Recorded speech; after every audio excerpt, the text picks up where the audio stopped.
Check his asshole. Does he have any poop in there? Nothing in here, boss. That's our guy. Oh, look what we have here. Is this a cartoonishly big daiquiri?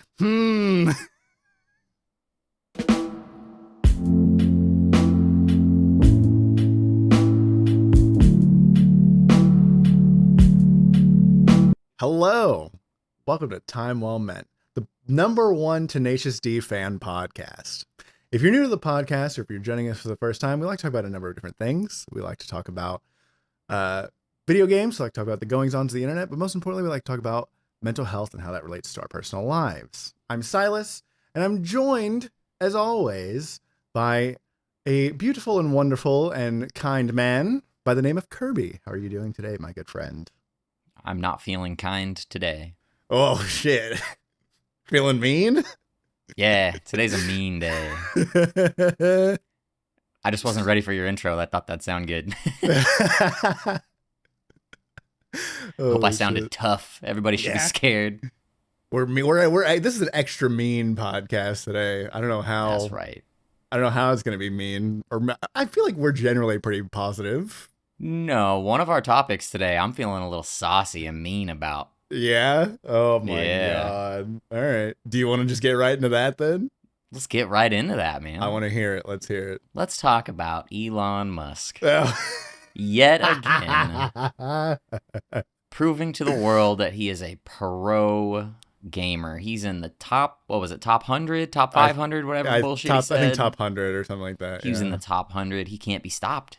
He's a titan of industry amongst gamers, dude. You just can't get past that tutorial, that pesky tutorial. Dude, okay, so I'm not a PoE 2 player by any means, but the thing that fucks me up about that, and the thing that like really like kind of made me go, oh shit, apparently that character is like a really, really strong character. I guess it's like a prestige character or something like that. I can't remember what the term is. It's basically like, it's like a beyond end game character.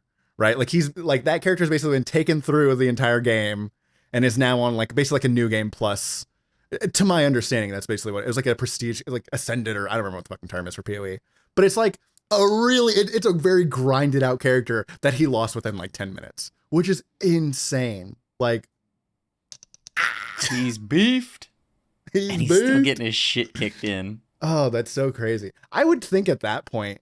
Well, first of all, I would think like if you're at that amount of power in a tutorial area, I feel like you just clear whatever's there, right? I feel like with no problem, unless you just really don't understand the game. If you don't know how to play the game. Did we talk last time we talked about Elon about his daughter and the interview that she gave? I don't think we did, no. Oh man. So there was, have you seen the interview? Do you know what I'm talking about? I think I know what you're referring to with the Overwatch stuff. Yeah. So his daughter talked about how when they were kids, because they were in silver, Elon used to be like, can you guys play with me? Because he was in fucking bronze. He was a bronze Torbjorn main. Torbjorn main. He was like, can you guys carry me and like help me get to bronze or silver? It's like, oh my God, brother, really? I feel like at some point he could have easily quit doing all the fucking business stuff and just like focus on video games. If that's really his like something he wants, then fuck yeah, work for it, man. You can't just buy it. It's not something he wants. He wants to be cool. And for some reason, he picked video games. If I'm good at video games, I will be cool. But people will think I'm cool. They're pretty obscure, at least for PoE. Like I feel like it's a fairly obscure game to be like, oh, I'm really good at PoE. You know, like the only thing I can think of is he probably played Diablo 2 because that was such a cultural phenomena. Could be. So then Path of Exile is kind of the next logical jump, and it's, from what I understand, it's hotter and doing better than Diablo 4 right now. Oh yeah. I know that PoE's their skill tree system, which is extremely intricate and has been since PoE 1, has a lot of people that are very dedicated to builds and the the community and the game is definitely it's the nostalgia of Diablo with the new age kind of technology. Whereas like Diablo 4 has kind of just not lived up to that kind of same hype. This is coming from someone who's I haven't touched a Diablo game since I think I played like maybe 10 minutes of Diablo 2 on a friend's computer at one point, maybe on my cousin's, like Never been a big fan of those games. Just, not for me.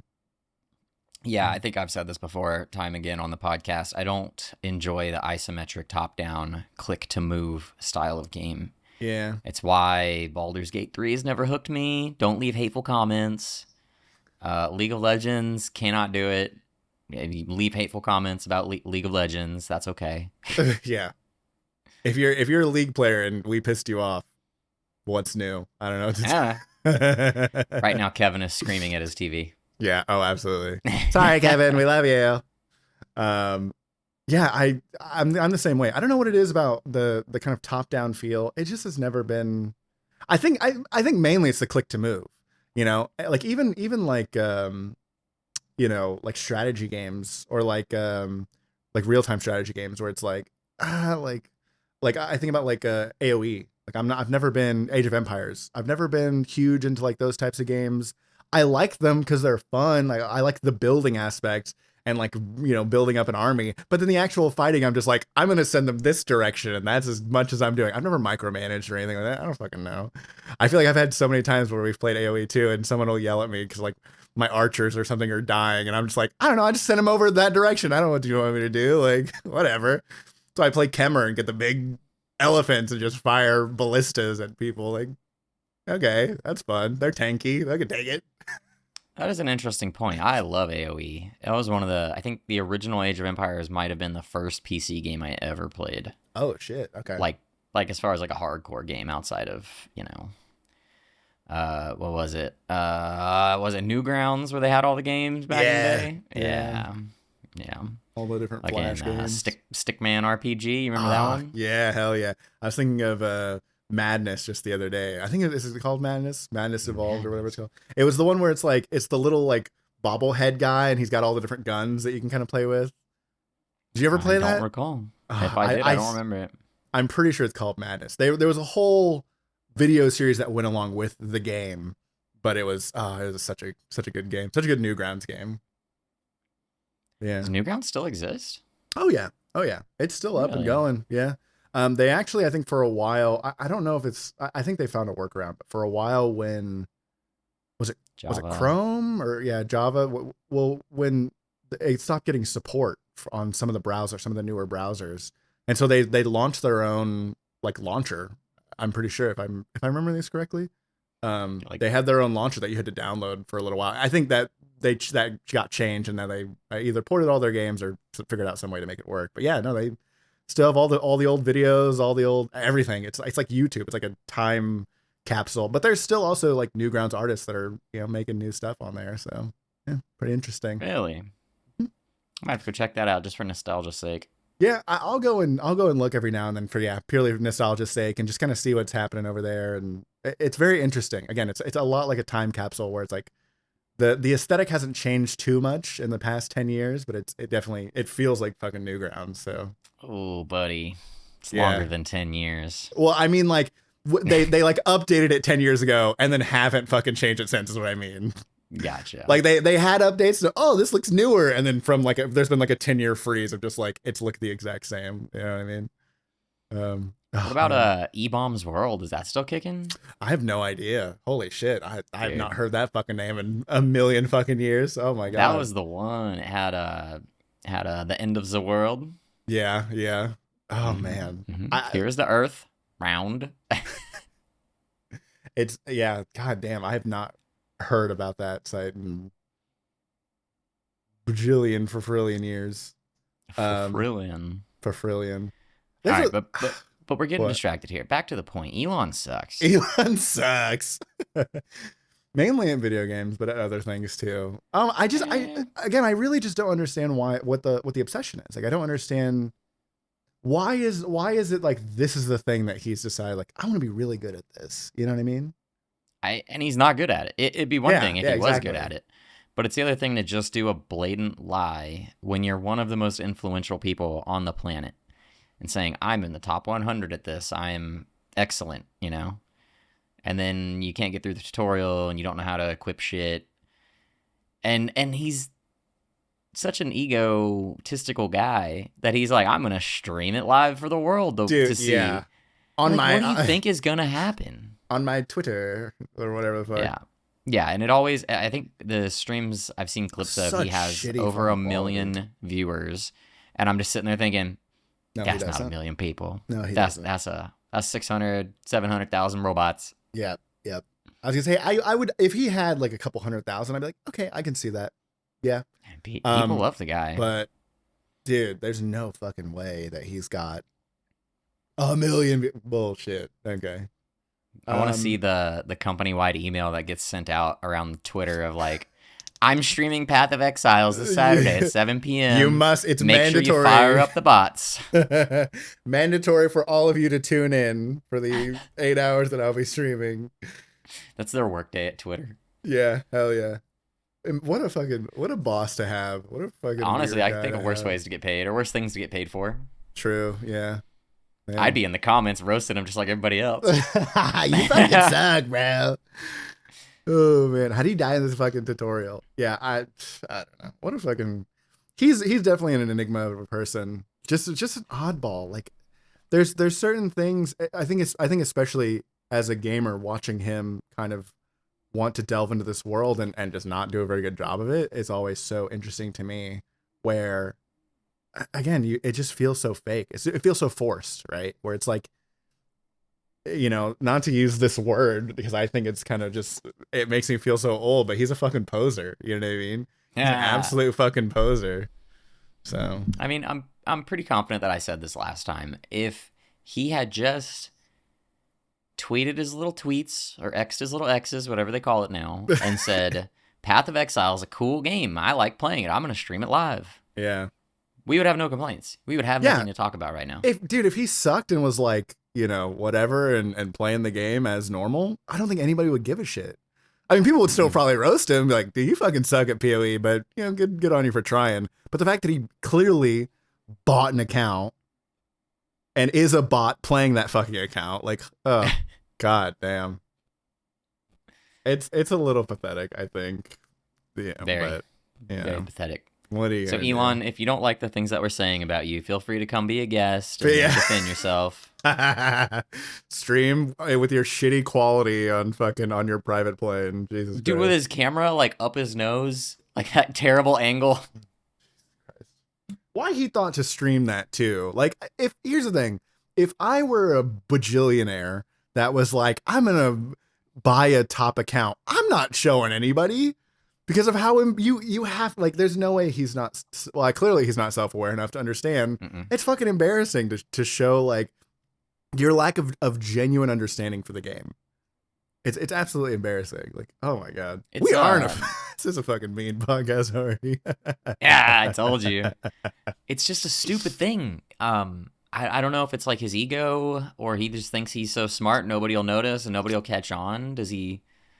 If you are streaming it live, it is like saying I'm a master craftsman or something. I'm a master carpenter. Watch me build this thing, and you're just nailing your hand. Like, everybody can look at that and obviously know, okay, this guy, he doesn't know what the fuck he's doing.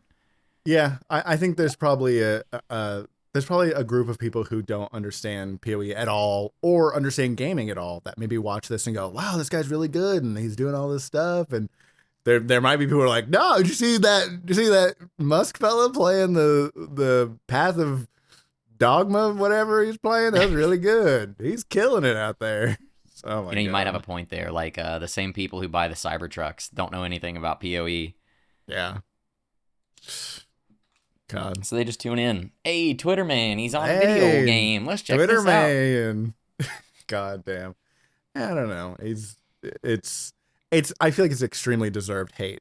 It's like there's undeserved hate, but this is very much deserved hate. Deserved. He deserves it. He's going around the neighborhood with a little bag asking for hate. You know, trick or treat. Please beat me. Yes, please shit on me more. With your verbally. Please verbally beat me. Verbally beat and shit on me. And boy, does the internet provide. God, yeah. I should have. The memes have been really good. Some of the comments that were getting thrown at him during the stream. Oh, shit. The thing that was fucking me up was, and he shouldn't have acknowledged it because it really, really fucked him up. When he was when he was playing the game and people were in the world chat, like spamming him And it's like, and he was like actively blocking people. Oh my God, it was one so by funny. one instead of just turning the chat off. So Professional good. gamer. So telling. Oh, Professional gamer. Oh, so fucking good. I'm a big fan of gaming communities collectively coming together to shit on an individual that absolutely deserves it. Oh my 100%. God. So funny. So funny. But the next time Silas streams, nobody hate on it. Please, I'm terrible. I have been streaming a little bit here and there. I played some Schedule 1 with a friend of mine, with an RP friend of mine recently. That was kind of fun. We're role playing Schedule 1? No, we weren't doing. No, so it's funny because like when I think about playing with my role playing friends, it's usually because we're role playing together. But it's like, no, not in every game. We did at one point play. There was that social deduction office game. I can't think about the name of it. I don't know the name, but we've talked about it. It looks so fun. We've talked about it. It is fun. I can't think of the name of it off the top of my head. But we did play that, and in that, I played with a bunch of role players, and we did role play in that, and that was a lot of fun. It was just very interesting to like not only socially deduce, but also socially deduce in character. And like you're just making up characters on the spot. It's a very fun little. It's kind of like an exercise almost, but it was fun. But no, like we're not always role playing. There's sometimes we're just like, all right, cool. We're just gonna hang out and be two humans together, I guess. But we played Schedule 1. Funnily enough, we only played Schedule 1 once, and I haven't played with him again. I need to, because it was a lot of fun. But yeah, man. And then yeah, I think I've also streamed some Marvel Rivals recently, and have been sucking, but also been doing okay. I don't know. It's a mixed bag with me and Marvel Rivals. Like there's some days where I'm on. It's Overwatch all over again. Some days I'm on. Some days I'm popping. Other days, man, I can't hit the fucking wide side of a barn. I don't know. Dude, I like our friend Ramsey. Some days in Rivals, he can only DPS, but he will murder absolutely everybody. Yep. And then other days, he's like, get me off of DPS. Yeah. I can't do anything but heal today. I'm going to meme around with Rocket and just stand in the back and play Rocket. Yeah. He's got a lot of flexibility. Like, it's really funny because I think going back to the Overwatch days, you know, it's kind of a similar where he has like a couple of characters that he can play really, really well. But then every now and then, especially when we play quick play, he's like, cool, well, I'm just going to play this character and just see what happens. And that's, I always love that. Anytime that I play a hero shooter, the first thing I do is play every single hero because you never know who you're going to like. There's characters in there that I was like, why the fuck would I ever want to play this? My main is literally a character that the first time I played him, I was like, why the fuck would anybody play this character? And then I played him again and was like, I can kind of see it. And then I played him again and again, and now I'm a Lord Thing. So what are you gonna do? Thing. Put some respect on that name. Hell yeah. Going for Lord Emma Frost next. Lord Emma Frost, maybe Lord Mantis. I guess I don't feel any desire to immediately play everybody. There's a couple I still haven't played. It's just like I just play what sounds good, what feels good, what looks good. I don't know. Yeah. I listen to my heart, man. And I've never played Wolverine. That's crazy. I've never played Adam Warlock, I don't think. Really? Oh, well, he sucks now, but you should have played him when he was good. Yeah, I think those might be the only two I've never played. But the one that surprised me before season 2 just dropped, which was a week ago now. Mm-hmm. I had played just a tiny bit of Penny, and I did not understand her. I didn't get it. Like, whatever these people are doing, I don't have that in me. But I heard she was getting buffed, and people were like, oh, she's already strong. She doesn't need a buff. So I was like, all right, let's give it a try. And within a couple games, dude, I get it. Yeah. Penny is the boss. Yeah. It's funny, too, because, like, our buddy Tyler had started playing Penny a ton, right? Mm-hmm. And because I'd played I would play, like, Penny on defense. I really like Penny on defense. And so, but then once I started playing Thing, it was like, okay, well, I'm never playing any other tank ever again. Like I started learning Thor, and I like Thor. Now with Emma Frost, like, oh my God, thick thighs save lives. I think I've also never played Thor. Really? Thor's a lot of fun. Thor's a lot of fun. He's one of those characters that once you figure out just like the general kind of like early combo, he's so fun. Oh man, Thor's the mobility and the DPS he can do, so fun. Um, but Penny is one of those characters that like once I saw that all my friends were playing, I was like, oh well, I'm just gonna like I don't need to learn this character now because like I don't know. And I also think it's because the way that I approach games like that, anyways, where like I'll pick a handful of characters to learn like really really tightly, so that way when my friends want to play ranked, I'm like, okay, now I know I can play these characters to this degree, right? Um, but yeah, I like Penny, but I'm also like I'm not. She's good. I still don't. I still think her ult should be buffed. Honestly, if anything, the Maybe, knockup but at needs the to same be time, the better. rest of her kit is so damn strong. Yeah, I think that if her knockup or if it was changed to like a push aside kind of thing where she's like dividing the people in front of her, because the fact that she can just get stuck on thing is always really funny to me. I'm glad she does as Tell a me thing about player, it. but she also gets stuck on like basically everybody. Like it's just she gets stuck on the dumbest stuff. That's kind of the one thing I think is a weakness. But other than that, her kit is incredible. You're gonna sit here and lie to all the listeners and say you don't love Penny, but you sure loved her last night when I was stopping every ult before it hit you. It was so crazy. There was one in particular. There was one right click in particular. Was it on an Iron Man or was it a storm? I can't remember one. It was where you died and were spectating me. You hit it so perfectly right as I died. I was like, ah! Oh my god. It was so crazy. Some of those are nuts. It was the same sort of feeling I feel like as like there was that one game we played and we were playing against that Iron Man and I blocked every single one of his ults with Emma. It was like, oh, just so satisfying. But I know that hitting the right clicks and stopping someone out of their ult is so satisfying when it's not happening to you. Because as a thing player, it's happened to me so many times where I'm like, it's and then it just and I'm all tied up and I'm like, I hate this fucking game. But dude, I was feeling nasty last night. I stopped multiple Iron Man ults, multiple Scarlet Witch ults. Yeah, the Scarlet Witch ults were man. Yeah. I hit a Star Lord at one point, but I was sad to learn that it just stuns him for a moment. He falls a little bit, but then his ult just continues. It doesn't stop it. Yeah, I think unless you hit it right at the beginning, because there's a lot of the ults. The thing that I like about what Marvel Rivals has done is that, and Taylor's gonna hate us for carrying on about Marvel Rivals, but fuck you, Taylor. It's our podcast. Come Taylor. Fuck you, Taylor. Be a guest if you want to say otherwise. The thing that I like is that when you have like when you get stunned out of an ult, right? If it's right at the beginning, if you get killed out of an ult, you lose the ult. If you get stunned out of an ult, you get 50%. 50, yeah. Yeah. You get 50% of it back, which is, I really like that. In Overwatch, you get CC'd and it's just like, oh, goodbye ult. And that's just so lame, bro. I like this way better. I'm okay with like, oh, I stunned him, but like, he's going to get his ult back pretty quickly, whatever character it might be. But I much prefer that. And there's a lot of ults that have that kind of build up animation that then allow you to be like, oh, let me stun him real quick, and there's actual feels like skill involved with the stuns. Oh man, so good. It's really satisfying on a Scarlet Witch because she pops out and starts screaming. You wrap her up and then she stops, and then I know, okay, she's at 50%. She's gonna be trying this shit again real soon. Yeah, and then she tries it again, and you stun her again. Oh, feels good. Yeah. Oh man. That's why I keep playing this goddamn game.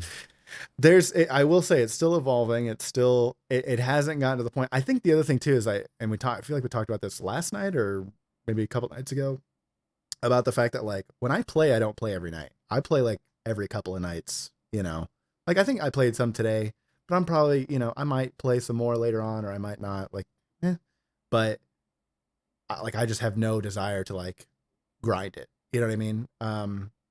It's just not my thing. I like the game and I like playing the game and, I want to learn some of the characters and, get better, but I'm also not in like a hurry to get better. I have no desire to like really, really grind or anything. So I think the difference between you and I on that one is I feel like you have a little bit more time to game in general. Oh yeah. I have way more time. So where I'm like, I got 2 hours before bed and then I got to wake up and go to work and do it all again tomorrow. So got to play the thing that I'm dying to play, which it's just Penny Parker. Let's be real.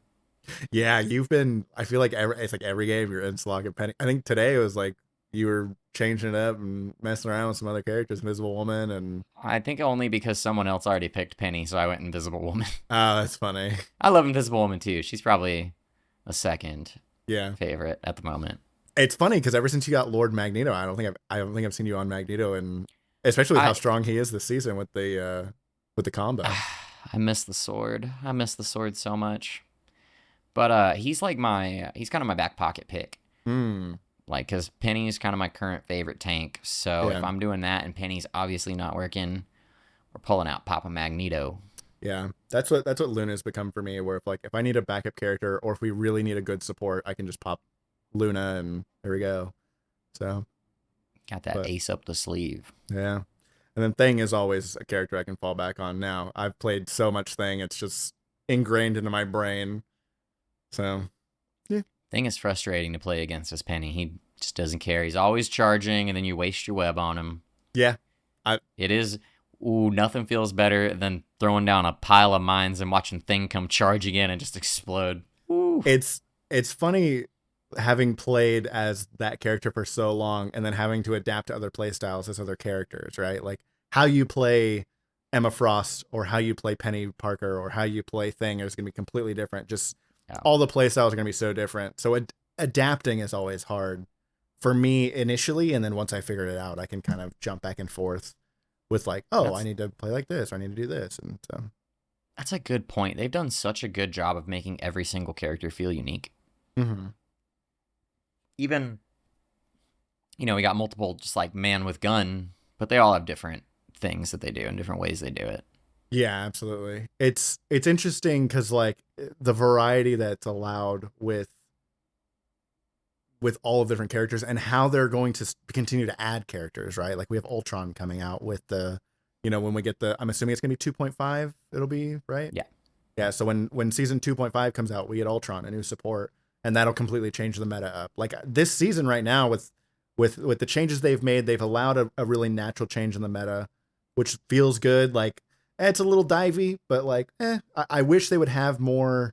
It's funny because Ramsey and I were just talking about this today. Like, I feel like I wish they would have more anti-dive, like supports. So Brigitte in Overwatch really ruined the meta because she was just way too anti-dive. But I think giving characters that have the utility for anti-dive, I think right now Loki and Cloak and Dagger are kind of the best for anti-dive in terms of the abilities that they have for escaping. Luna, if you're good with the right click, can be a good anti-dive, kind of like you can catch a dive as it comes in. But beyond that, it's like that cooldown is way too fucking long. It's the same way with like how Anna Sleep was. As for the other characters, it's like Invisible Woman has a solid escape, but like when I think about like it's really only escapes rather than the ability to catch a dive and then counter it.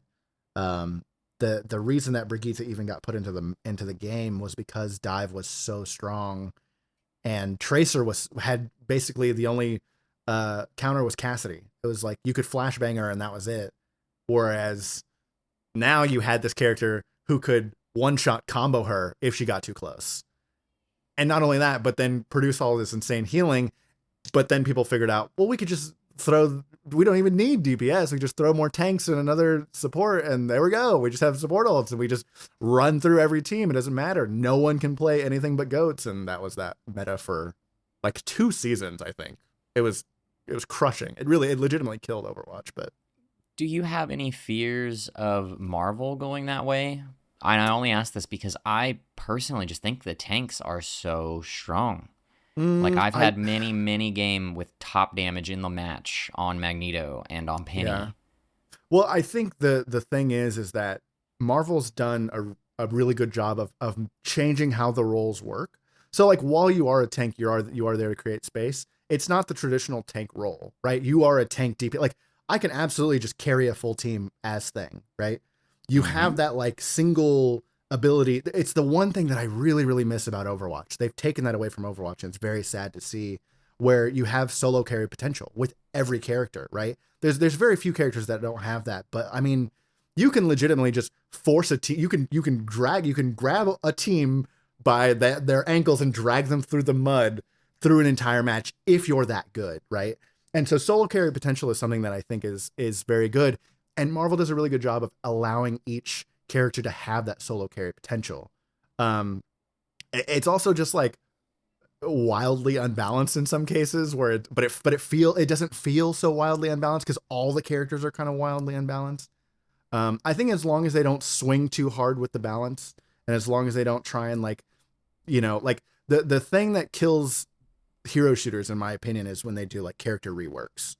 Like if you need to do a character rework, it means that character wasn't meant to be in the game in the first place. They had to do that with multiple characters from Overwatch, where it's just like they had to rework Torb, they had to rework Sombra, they've had to rework Symmetra. Like it's just not fun, and it's one of those things where clearly the character just wasn't designed well, or clearly with how you progressed the characters that you came out with, like you didn't design the characters that you were adding into the game well, because now they've fucked up this one character or this character, like it's just, I don't know. It's very odd. I think it's fine to want to make change, but also like, I don't know. I don't really worry about that right now, but I think as time goes on and as you get way more characters added in, because if they add characters at the pace that they're going, like they said they intend to continue adding one character every month. Yeah. So that's very ambitious, but also it's very easy to throw in a character that can toss the balance off, because what you don't want to see is an absolute pick, right? That's kind of the thing. Again, going back to Overwatch, this is, for the people who don't know, I have 2,300 hours in Overwatch. I've played a shitload of that game. I've played it basically since launch. I played a month after launch and then didn't stop pretty much for like 9 years. You were up in like Masters or something, right? Yeah, I peaked at Masters and fucking hated the game. But with the thing about the thing about like a thing that you don't want, I should say, with a character is you don't want an absolute pick. And what that means is you don't want to go into a game and in order to win, you have to pick that character, which Marvel does not have. You can play so many different characters. You can win with so many different combinations of teams. And that's a really, really like good thing to have in your game. I don't think I've really even ever seen a game where you go, why are you playing this character? That character sucks. You know what I mean? Whereas like in Deadlock, that's kind of how it is, where it's like, why are you playing this character? They've been nerfed into the ground. You have one utility that you can use with that character. And if you're not building that way, it's just, you're pointless. Overwatch was the same way. There's been multiple metas where it's like, if you don't pick Mercy, you're going to lose. If you don't pick Goats, you're going to lose, right? If you're not ingrained in the meta. Now, don't get me wrong. I'm sure at the highest levels, there are, ways that kind of happens, but at like the mid to lower levels, not happening. You're playing whatever you want. You can make anything work, which I think is really good to see. And I've seen it all the way up to like, cause I got to Diamond 1 last season. So I can say that pretty confidently, all the way up to Diamond 1, probably in low GM, you can make anything work. You know what I mean? So yeah. Yeah. There was a lot of memes about like Black Widow being so terrible, but I've seen her pop off. Yeah. Strange is in a rough spot right now from what I've been seeing and reading. I'm not seeing a lot of him. But I'm going to give you the hot take right now. I don't want Rocket on my team. Really? Yeah. Really? Yeah. Really? The healing is great, but then at the end of the game, I'm looking at the stats, and it was a close game. Like we were this close, or it was 99-99 at the end. And then I see my Rocket did 12 damage, and I'm like, if you just put a little fucking damage out there, maybe things would be different. That's really funny. That's why I love Invisible Woman, dude. She'll have the highest damage of any support. She'll have a shitload of damage blocked, sometimes almost as much as a tank. Yeah. And then she'll have mad heals. I've out-healed Rocket many times. Oh yeah. I don't think it's hard to out-heal Rocket. The thing, I think Rocket still has really good utility. The revive station. I'm so sorry. My cat is locked in my room. Don't worry, I'll edit this out. No need. The magic. No need. And we're back. Nothing happened. Cat's free. The one thing about Rocket that I think he has just so much utility. That's kind of, there's certain supports that I think, like I've been playing a lot of Mantis recently. Mantis has a ton of utility, but I think Rocket's kind of the same way, where his ultimate is not only healing, but it's damage as well. He has the revive station. he has the mobility to be able to and the survivability to, last a while. And he's very good at healing meaty tanks. So like when you have a Hulk or a thing on your team, I love having Rocket because it's that constant. It's a stronger heal over time than like I don't like I like having like a burst heal and a heal over time character. So like I would like a Luna Rocket or like a Cloak and Dagger Rocket, but I don't particularly care for like Mantis Rocket. You know what I mean? Even like Invisible Woman Rocket, it's like it's all right. Invisible Woman's ult kind of makes up for a lot of the healing that because I know that a lot of people like Invisible Woman. I just can't get used to her. I feel like I need to play so close to the fight, and I'm like, I don't want to do that. So that's where I want to be. I want to be in the action. I want to be shooting Thing in the ass and healing him up, and then my little psionic blast goes right through him and hits somebody else in the forehead. It's great. I just and like then they get too close, and I just push them off the cliff. Boop. Yeah, that's true. I think the push is a lot of fun. My thing is that when I've played so much Luna that I like having view of the battlefield. I like being back and being able to see where is everyone moving? How can I position myself to survive? Do I need to, is anyone going to dive me? Can I catch? Having awareness of the things. That's just the sort of shit that happens in my mind when I'm playing that sort of character. When I'm playing Thing, I'm just W mouse wanting. So much different play styles. I know. Because with Invisible Woman, I mean, I will say you have a point. I don't heal my DPS as much. Yeah. I focus way more on the tanks. If you want some heals, you better be in my eye line, buddy. And that's another thing why I like Rocket too, because it's very easy to like throw balls in that general direction where my magic is like off in a corner. You know what I mean? Like, hey. But Invisible Woman also has the healing shield that I can put behind a corner. That way, if you start getting messed up, you just dip behind the corner and get healed up. I don't even have to be there. Let me tell you, because I've been playing a lot of Storm, I love getting the Invisible Woman shield. It's my favorite thing. Oh, it's so nice. It allows for so much more flexibility, and allows you to kind of just move around a little bit more. You know what I mean? So yeah, I'm biased. Invisible Woman is the best healer. It's really funny. I'm really excited for the Mantis skin. I think that's why I've been playing so much Mantis. So I'm like, oh, free skin, and it's good, and I like it, and I want it. So now I'm like, I gotta get my Mantis game up. And she's fun. Like, she's solid. Yeah, she's all right. I've played a little bit with her. I don't feel like I'm doing a ton of healing or a ton of damage. So I just feel like Invisible Woman's better. Yeah. The main thing that I've learned is that the heal over time lasts forever. So I can throw a heal on someone and they're getting heal over time for a while. Like, it's pretty nice. Yeah. That's probably where I was fucking up. I was sitting there just like repeatedly healing the same person. No, yeah. That's the other thing too, is like I'll throw like at the beginning of a fight, especially on defense, all 4 of my leaves out healing. So now they're like 4 of my people on my team have a heal over time. And now I can just start DPSing. The one thing that needs to change about Mantis is they need to change either the outline or whatever the graphics are for her attack, because I can't fucking see it. I don't know where it's going. There's so many colors and everything's so colorful and bright and everything is so distinct with how it's being utilized. I have no clue where I'm throwing that fucking branch or whatever she's throwing out. It sucks. I hate it. I'm like, am I fucking, where is I throwing that at? Like, it must be because I'm fucking old. My eyes are all shitty. I don't know. Yep. We're getting fucking old. That's another thing I think we've been talking about recently. I know that. So for those of you who don't know, this is Thursday for us. Normally we would film on Wednesdays, but we've made some changes. There might be more changes in the future. Who knows? We'll let you know. We're just we're not gonna tell anyone. But so we talked yesterday, and one of the things we talked about is, man, we are getting fucking old. Tell me, I want you to reiterate to everyone listening what your complaint was yesterday about a certain word that you hate hearing being replaced. And it started popping up more and more and more and more, and it has just made me more and more and more and more irritated. This trend of people saying like AHH instead of ass online. Like, just say ass. We've been saying ass for hundreds of years. At least. Minimum. I like to imagine caveman back in the days were saying, ooga booga, I'll whip your ass. Right? Yeah. But now we're going with ah. Yeah. You goofy eye. Goofy eye. So dumb.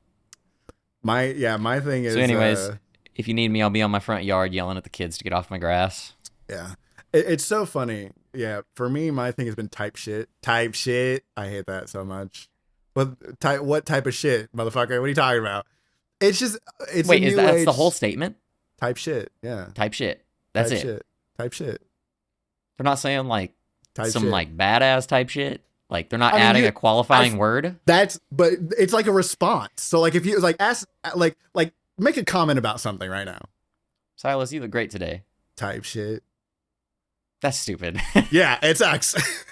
I don't even know if I'm using that right. I might be too old, but that's how I feel like I've heard it used and I hate it. I think it sucks. Why? Type shit. Type shit. Dude, I hate it. Type shit. The other thing I hate, which Ramsey has I like this one. fuck you. The other thing that is Ramsey has, but actually no, fuck you, because I'm gonna get on your ass here in a second. Don't be mean. It's a mean podcast. What are you talking about? The thing that fucked me up is if somebody calls you Unk. Now I've rarely been called Unk. I don't think I've ever been called Unk except for by Ramsey, and it's just like ugh. It just feels so gross because it's like implying that you're just super fucking old, and I'm not that old. I mean, I'm a little older, but damn. I'm a little older. Now I still don't quite get. I don't think I've experienced just Unk. The thing that's funny to me is that when I told you that yesterday, and you were like, "You don't want to be called Uncle," and I'm like, "No, dumbass." You old fuck. You have That's to not be what an it uncle. means. You have like 8 I am an siblings. uncle. You have to No, be I an am. uncle. Yeah. Dude, quick side note. My older brother sent my dad a picture of my niece. She is the cutest fucking little kid. Oh my god. My heart melted. She is so fucking adorable. Looks Hell just yeah, like Unc. my family. Yeah, shut the fuck up. She looks just like my dad's side of the family. It's so crazy. And oh, she's so cute. Oh my god. I love her so much. Type shit. Anyways, type shit. I hate you so much. Holy fuck. See, I miss like, and the trends happen so quickly. I miss like Sigma. What the Sigma? Like that shit was funny for a little bit. Or like, I don't know, that like it moves so real. Quickly. The other I heard our friend Ramsey saying "What the Sigma," and I was like, he's just memeing. Nobody actually says this shit. And then I heard my son playing Fortnite with his friends saying "What the Sigma." Oh, it's real, and it's in my house, dude.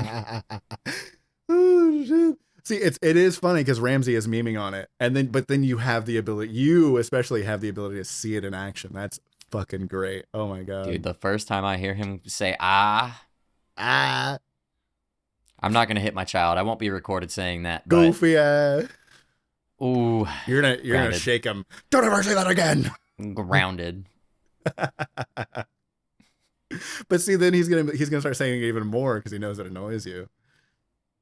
Yeah, that's 100% true. Yeah, it's like the Barbra Streisand effect. That's what that is, where you bring attention to something that you don't particularly care for, and all of a sudden it becomes the biggest deal.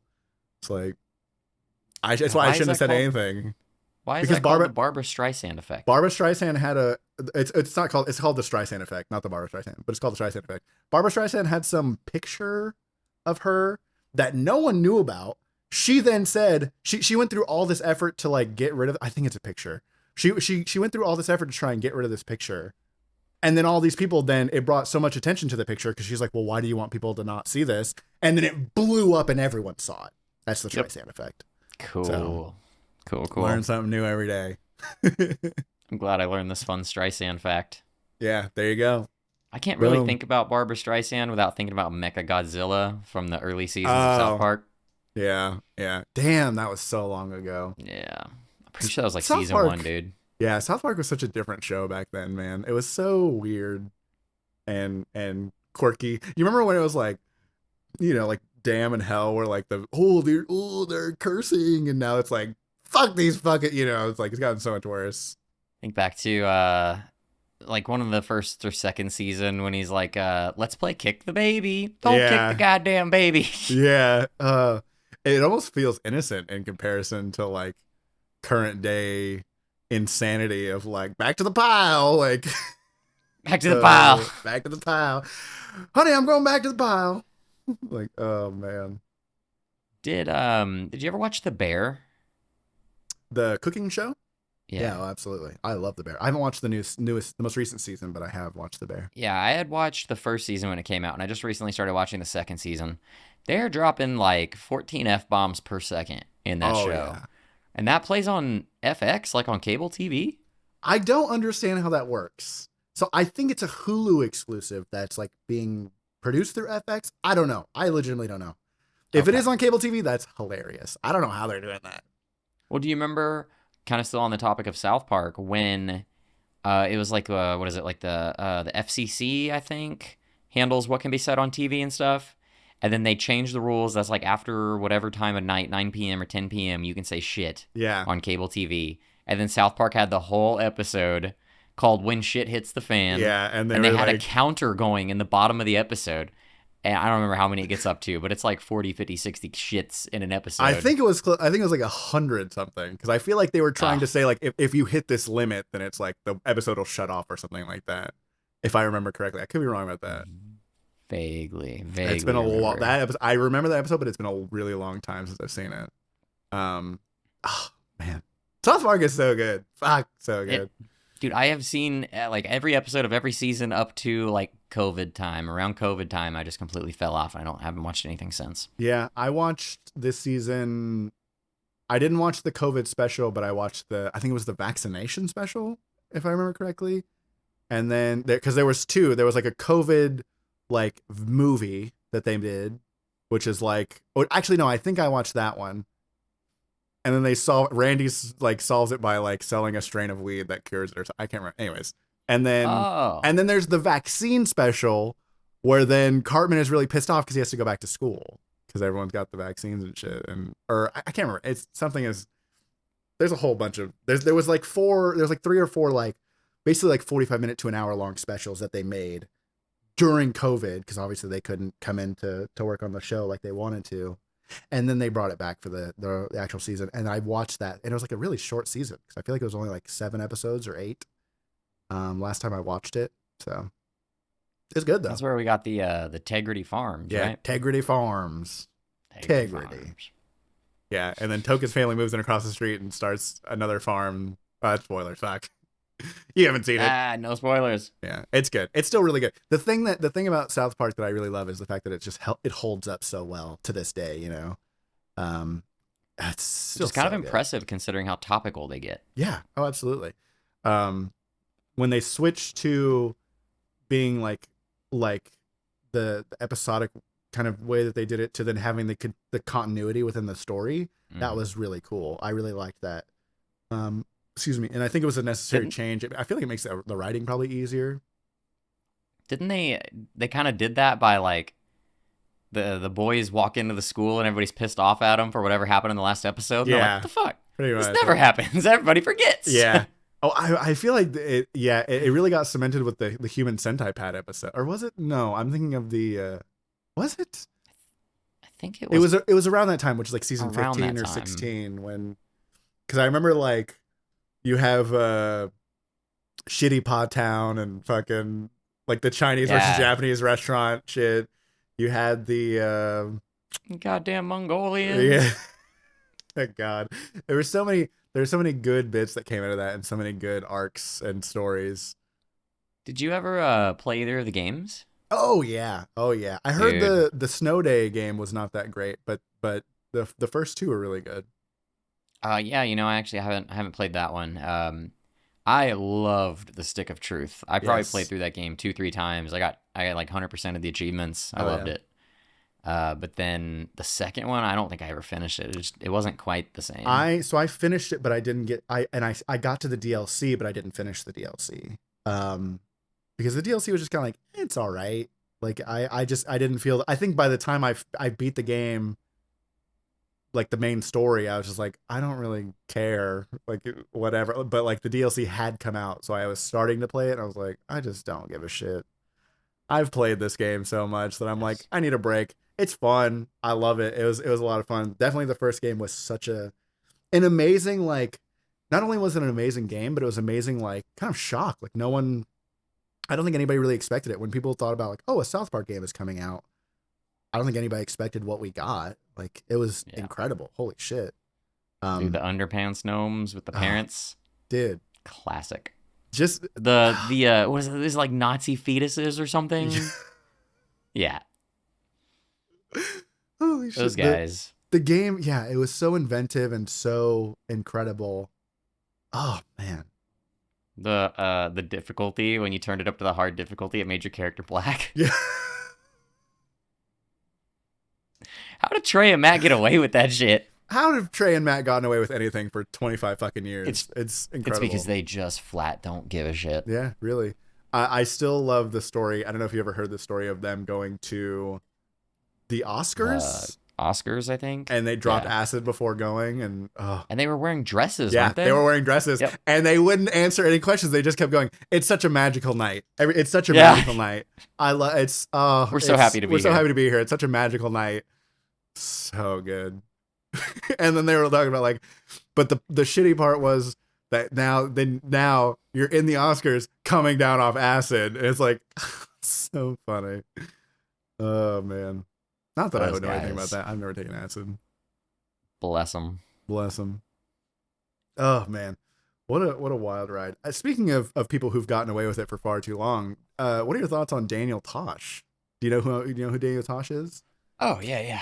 I was in like middle school when the Tosh.Show show was going hot. Yeah. I remember watching it, laughing, liking it. I've not followed him at all. Did you ever watch any of his comedy?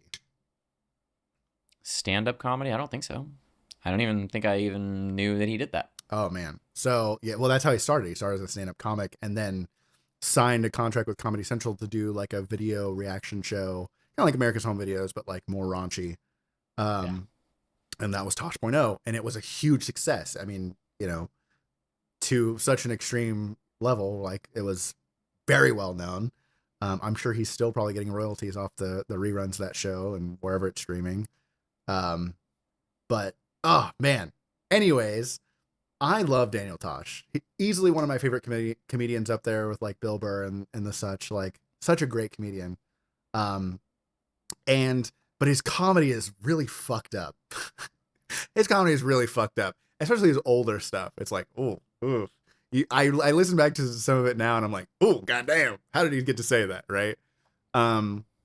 He wasn't like outright saying slurs, but just like what he was implying was insane. And so recently on TikTok, I had seen him interviewing people, and I was like, that's so weird because like this guy is so recluse. He doesn't do interviews. I don't think I've ever seen him do an interview.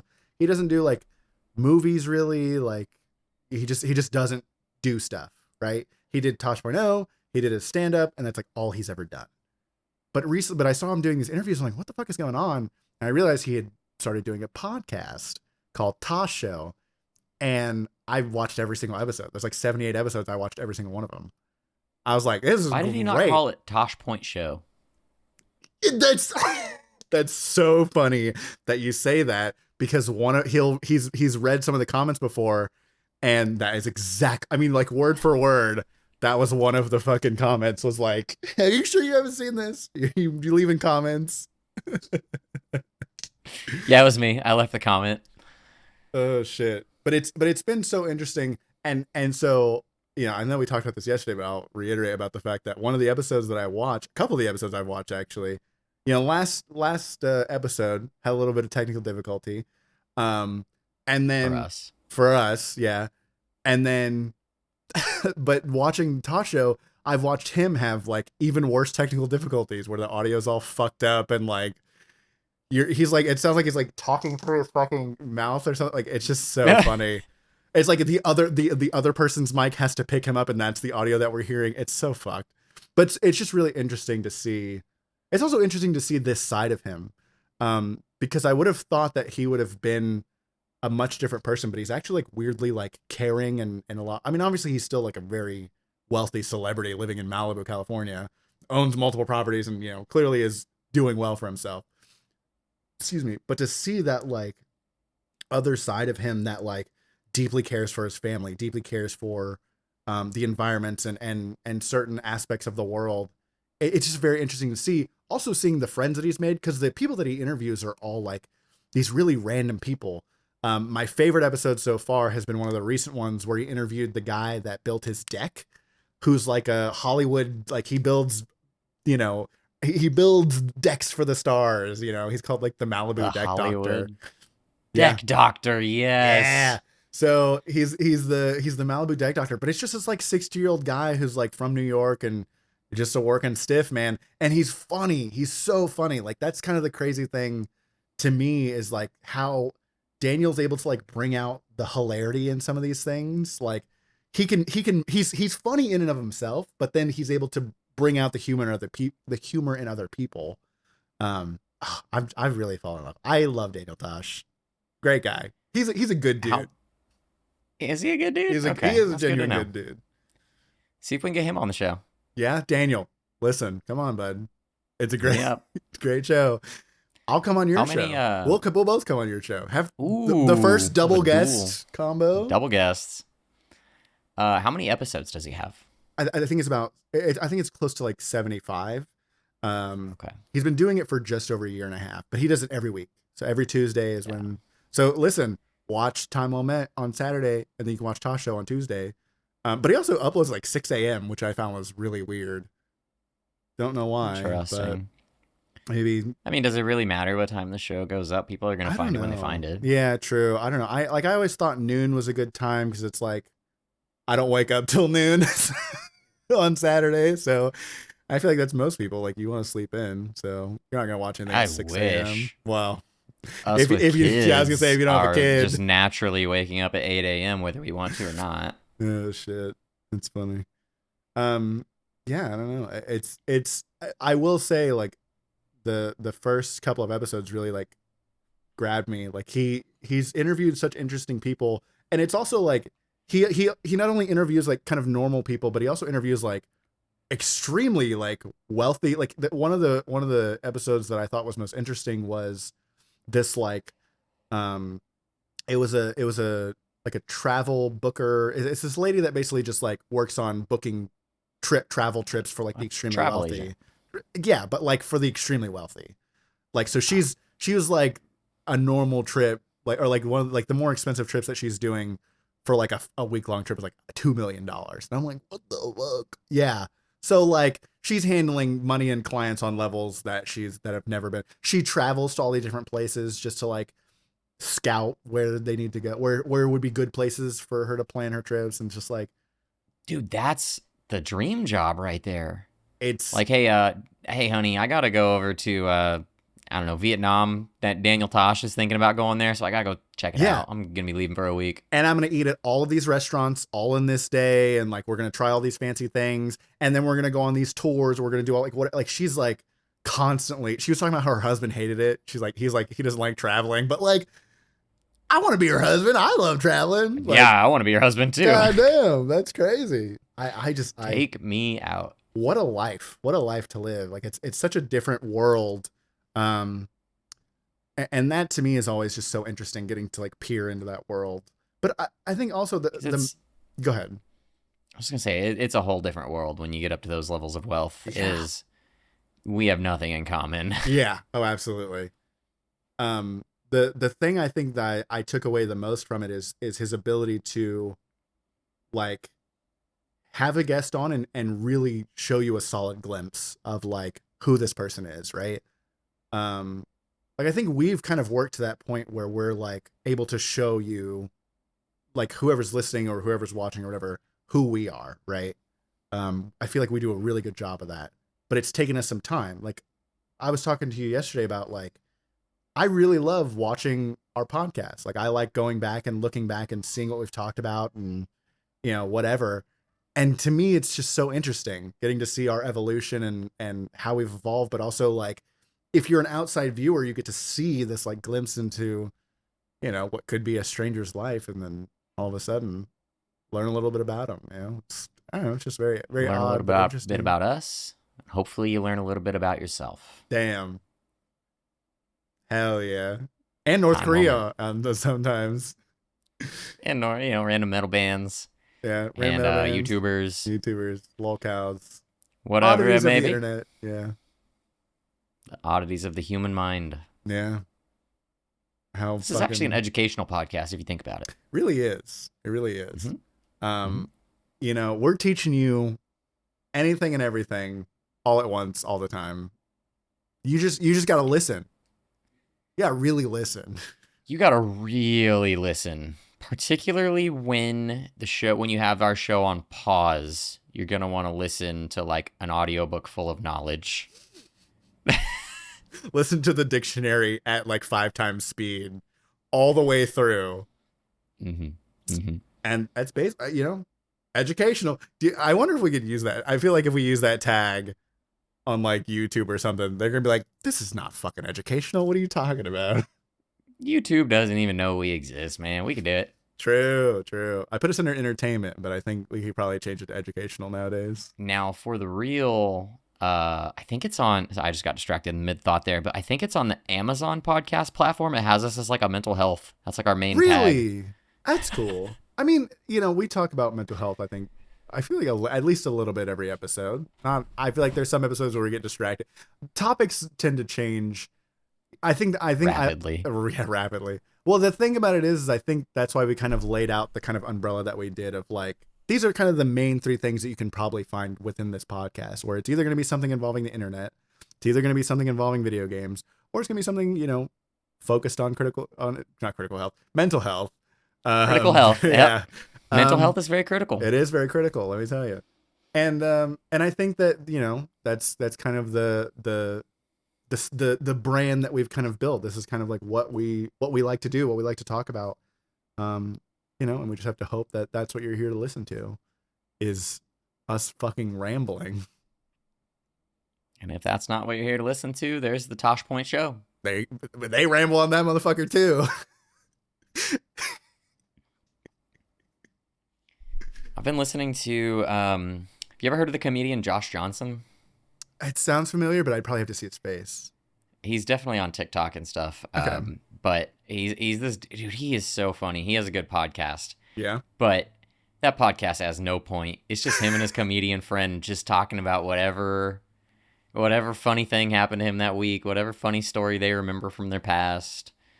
It's pointless, and I love it. What's the podcast called? Oh no, I don't know off the top of my head, but I'll tell you in a moment. I think it might just be the Josh Johnson podcast or show. Interesting. I feel like that's a little egotistical to be like, this is just my name, and then it's called the Josh Johnson Show. Oh, okay. I mean, I guess. So I don't know. I only heard of that guy within the last year.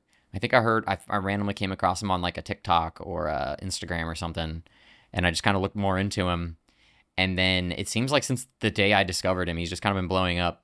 I need to look at his face now. Hold on. He announced that he was coming to, or he's doing a comedy tour, and he was coming through Dallas. Oh. And I got so excited.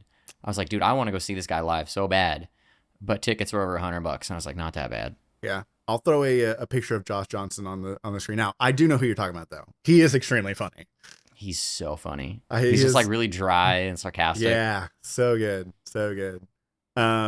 Dude, the joke that he had that always sticks with me, he's talking about like, dating as a millennial is hard. I brought this girl home one night. Things started getting hot and heavy. She asked me to choke her out. I got arthritis. That's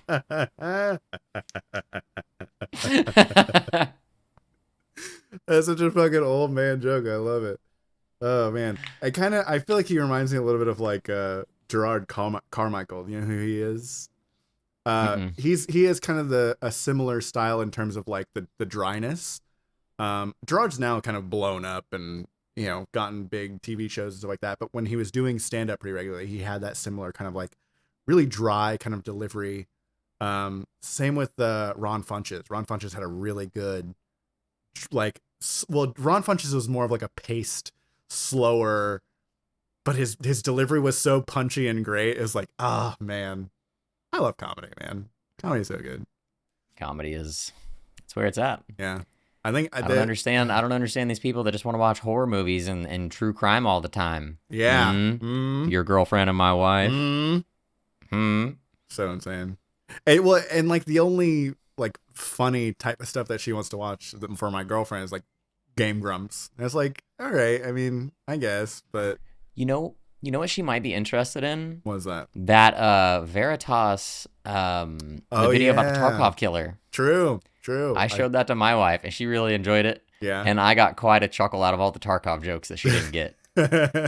Like the dude who he was committed, so I could say the dude who committed the crime, telling the police when he was giving his alibi, and he's like, "Oh, I was bleeding, so I had to run upstairs and grab an IFAC." Yeah. Oh my God, I forgot about that. Yeah. What a crazy thing. Yeah. I can't imagine being that Tarkov brained, where it's like, dude, I had to grab my IFAC and bandage myself. I was getting, And then I was crouching. I did a right side peek to make sure nobody was in the house. Yeah. God. But that was just it felt like a good blend, a good mix of our interests. It was Absolutely. Like a YouTuber that I like related to Tarkov, but it was true crime, so my wife enjoyed it. Yeah. And then honestly, if anybody watches that video, it's kind of a long one. I think it's an hour or 2 hours. It's like 2 hours. But man, the ending with the judge, whoo, incredible. That is the most politely savage a human being can be. Yep. It was definitely a roller coaster. I think the fact that like within the first 30 minutes you get like you understand what happened, but then we get to unravel how it happened. Oh, so good. So good. Yeah. Highly recommend. Great video. Pretty sure it's called The Tarkov Killing or Killer or something like that by Veritas on YouTube, if anybody is interested. Yeah, you probably just look up Veritas Tarkov Killer and boom, it'll be there. I'm pretty sure if you go to his page, it's like the first or second video. It's one of his most popular he's ever done. Oh, interesting. Yeah, talk about a lot of work and a lot of effort put into making that video, but also just like the quality of it's really solid. Dude, all of his work and his videos and his Twitch stream, he's a dedicated, hardworking guy. Mm-hmm. If you really follow him, as I have for years, a lot of people think he's an asshole, and he kind of can be, but like he's so knowledgeable that he will just not like back down on things. He's like, no, I know what I'm talking about. You are fucking wrong, random YouTube commenter. But maybe a little bit of an acquired taste. Dude, he has a video. His most recent video is 8 hours long. God damn. I just can't imagine. Yeah. It's all about flat earthers and like the flat earth phenomena of the world. Yeah. And I mean, he breaks it down like in the opening of the video. He's like, I'm going to explain these 4 bullet points and each one's going to take 2 hours. Put on your seatbelts. Jesus. Yeah. It is such a deep rabbit hole. And flat earthers is something that always it's an enigma that I've never really wanted to understand. Like how anybody could think the earth is flat is in and of itself just an odd thing, right? Like what the fuck? Because we are a mental health podcast, according to Amazon. Dude, I think that's what it boils down to. I don't think there's any, you have to have something going on in your mind, in your world, in your head. Yeah. Because it doesn't seem believable to anybody with any rational common sense or logic. But those flat earthers just get stuck on it. And then I think they convince themselves it's true. And then they fight to get the rest of the world to believe it's true. And most people are just laughing at them.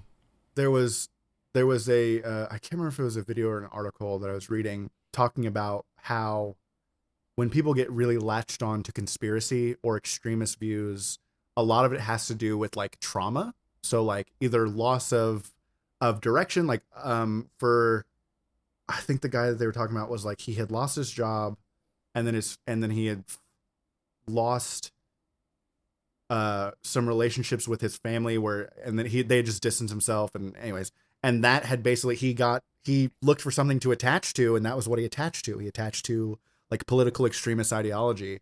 And that's kind of the same way with like flat earth, where like you have this insane, not saying that that's for everyone, but there's definitely science behind the fact that like when you lose something, you want to fill that void. And if what is in front of you is an insane idea, and that's the first thing that you latch onto, it can end up being, you then start believing wholeheartedly in something that, really genuinely has zero scientific basis. And the thing that always fucks with me is like the people that go about trying to explain that science, right? The people that are talking about like the wall and the big light or whatever. I can't remember how it's all. The dome. The dome. There's the dome. The people that try and explain everything always really weird me out, and it's just so insane to me. I think kind of on that topic of if you have a trauma, say you've lost a loved one or something horrible has happened, a trauma. It's not only just the idea. I'm using flat Earth as an example, but it can be the Illuminati or whatever other crazy conspiracy you want to have. Even if you find an inkling of something that sounds good in the idea of the thought, but then you have a whole community of people behind it. Yeah. And if I subscribe to this idea, I'm part of this community and all these people will accept me. Yep. I mean, maybe some current day political relations to what I'm saying here. Yeah. Well, and the other thing too is on top of the, when you lose something like that, like let's say you lose your job, well, then you look for someone to blame. You look for something to blame. The thing that I really hate about, I don't want to get too into politics, and I don't want us to get too into politics, but the thing I hate about the current political atmosphere right now is how everyone looks to blame someone else, right?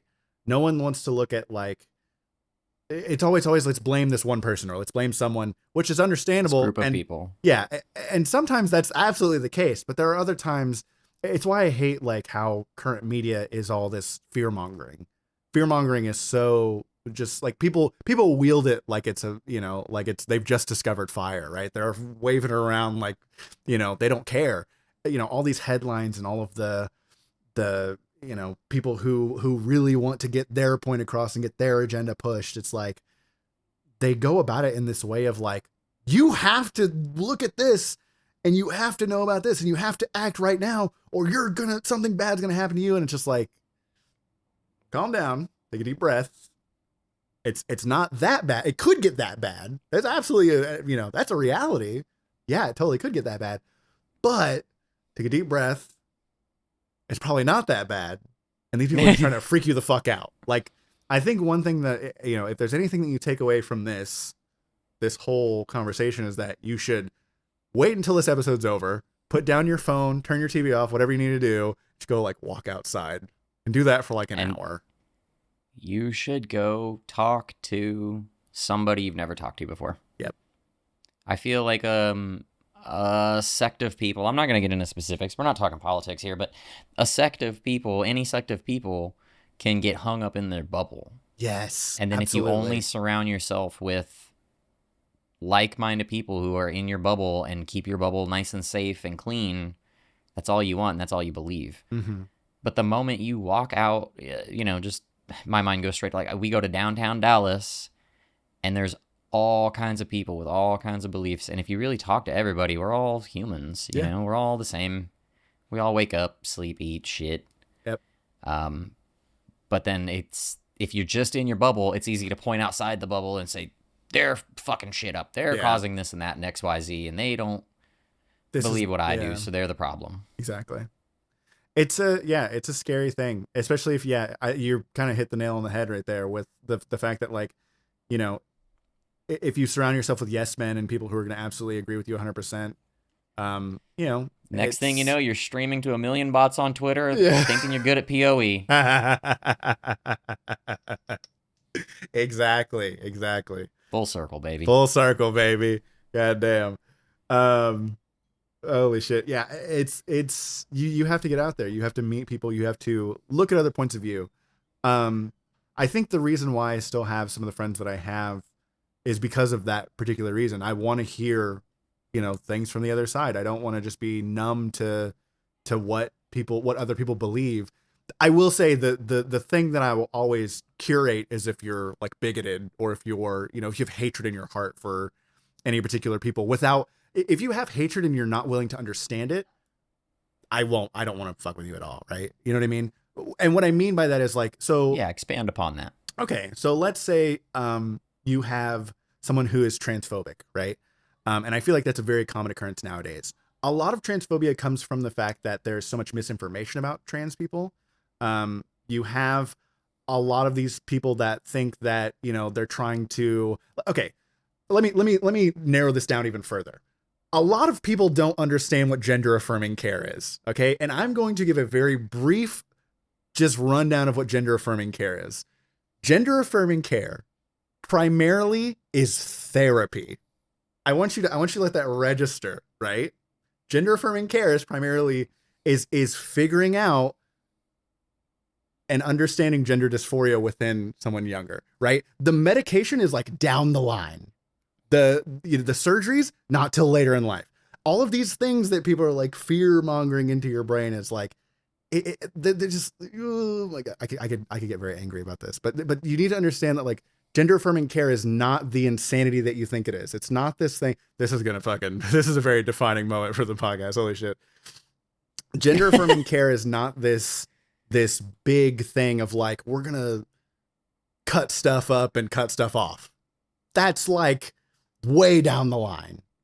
A lot of what especially early on, gender affirming care is like, hey, let's get you into a doctor to understand your, dysphoria, or if it could be something else, or like, that's the beginnings of it.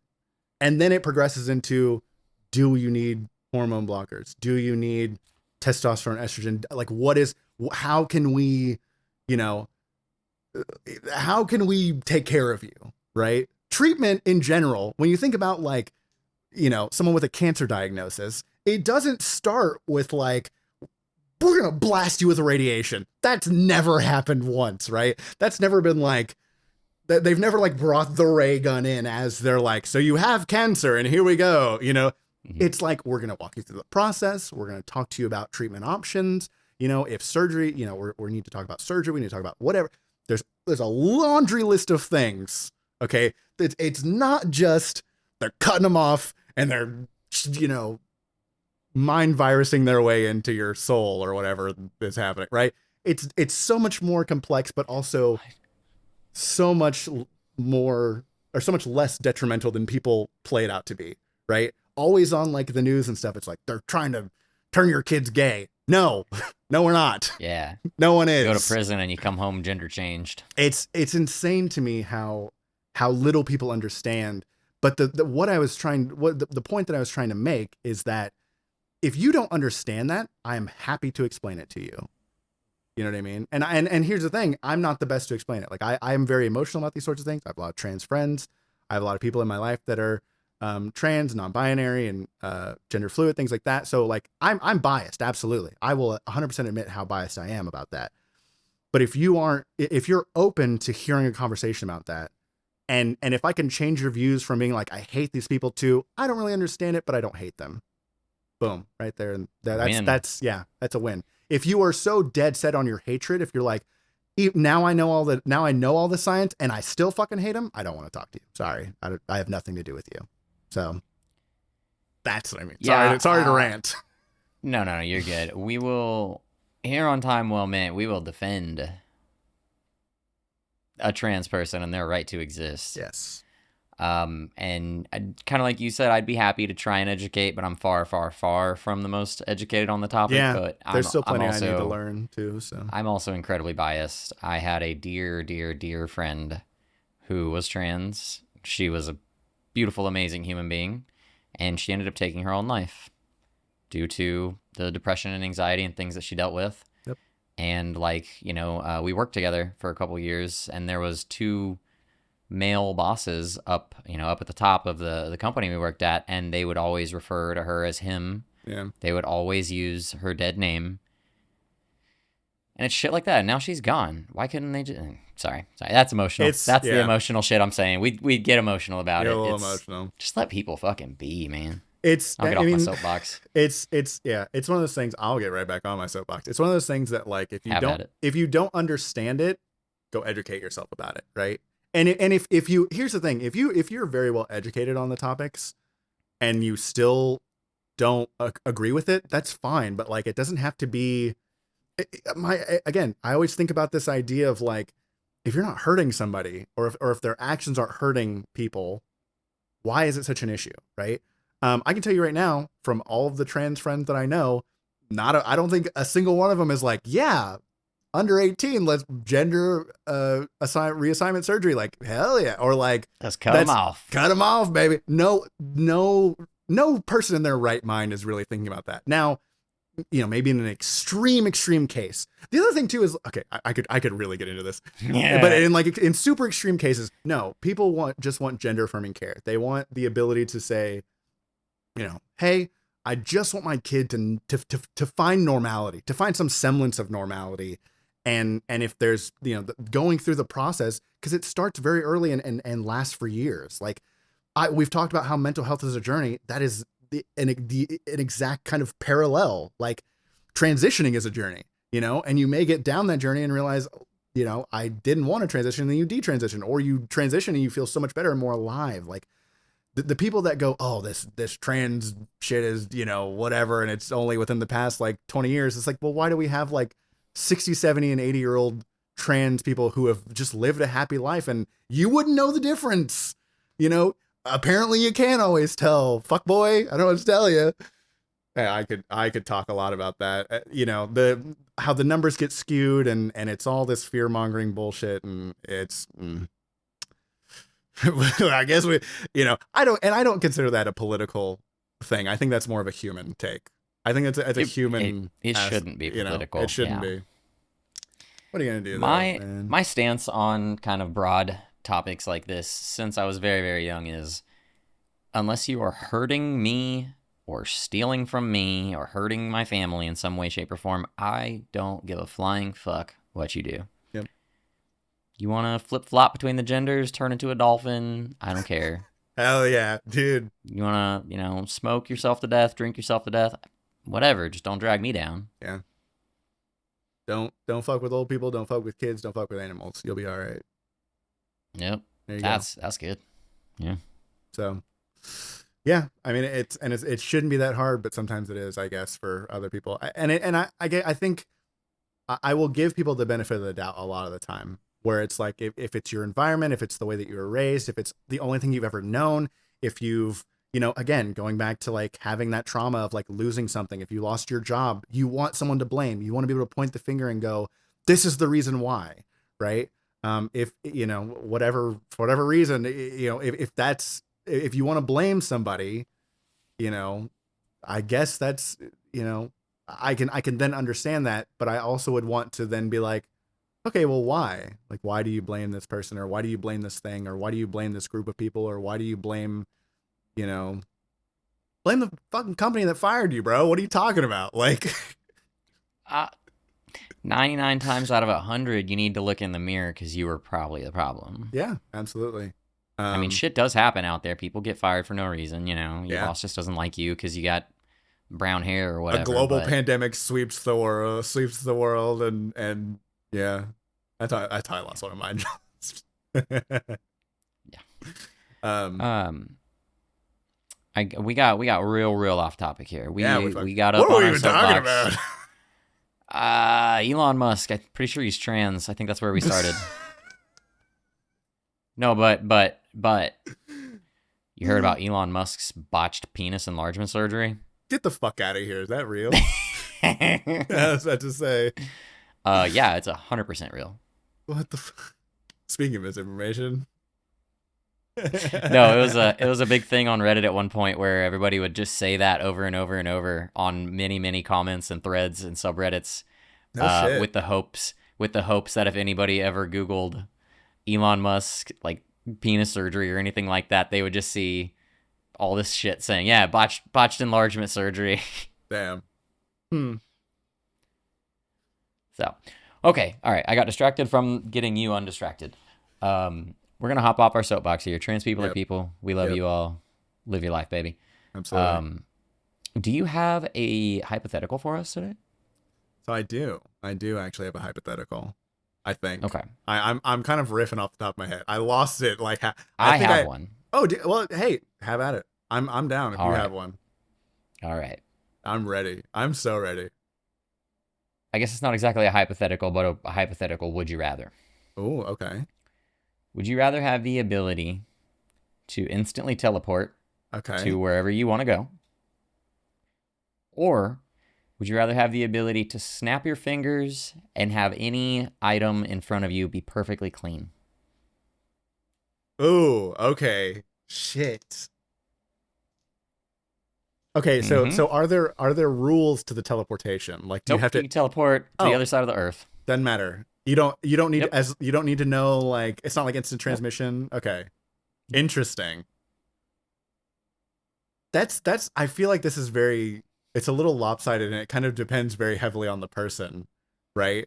Because I'm fine with just like sweeping or like wiping something down, right? That's not, I'm a little bit messy. I'm definitely like, those clothes are, need to be washed and whatever. I don't know. Like, I'm trying to think about like my room's like a it's like organized chaos. When I think about like that's kind of how I live my life. Snapping and being able to clean something versus, I don't know. I feel like probably the teleportation, just because like, let me hop over to Australia for a day and go visit some friends over there. Well, okay, yeah, I probably would take the teleportation because of the fact that I have so many friends internationally.